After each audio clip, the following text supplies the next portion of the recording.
Yung pinakita ko na nga yung mga Dragon Ball collection ko. Meron akong drawing pad, meron akong Dragon Ball cards.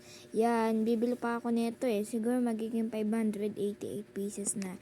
Ito kasi 8 pieces, ibig sabihin ito lahat 288 pieces na Dragon Ball cards. At diga, pinakita ko rin sa inyo yung booklet ko na meron ding bagong dating lang no October 10. Itong Dragon Ball na cards. Japanese Dragon Ball to. Ang bawat isa neto merong value. Kaya ko siya dito nilagay kasi iniingatan ko yung paghawak dito eh. O, tignan nyo. Kunwari, LZO 3.10. Tapos lalabas, kunwari, 3.99 yen ng iba-iba kasi mga presyo nila dito.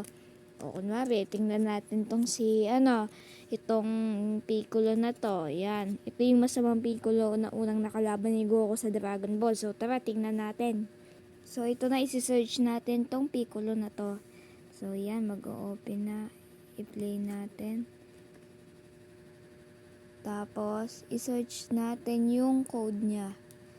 Wait lang.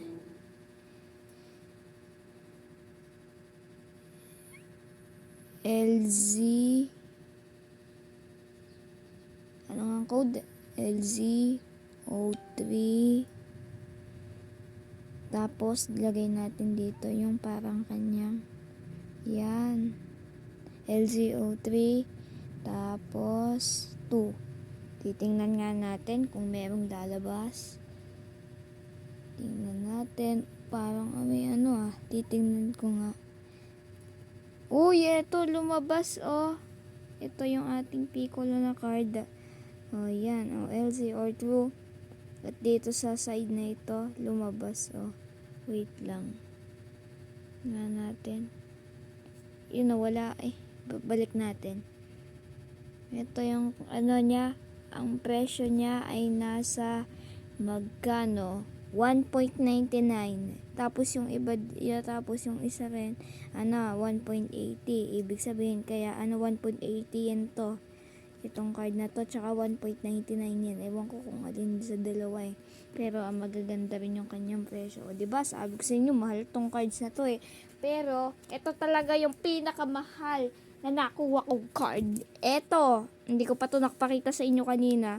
Ito yung gold na Goku nakalagay Dragon Ball Z. Tingnan nyo matibay siya, hindi katulad dito sa peke kong card. Yan yan kaya masasabi ko maganda at kumikinang-kinang. Dito ko siya nilalagay sa ito para try nga nating i-search din ang code na ito.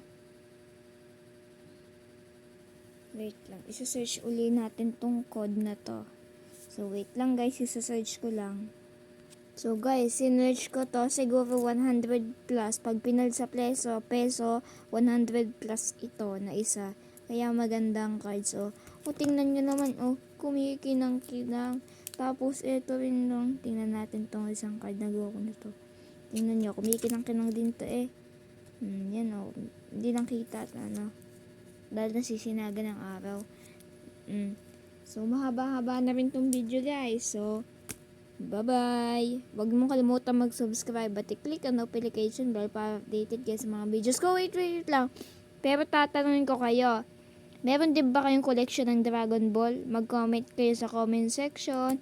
Bye-bye! Don't forget to subscribe. Magpapatuloy tayo hanggang mag tayo ng 100,000 subscribers pagkatapos sa 10 taon. So, 175 subscribers na yata tayo. Tingnan nyo na lang. Tapos, 200 na yung videos natin.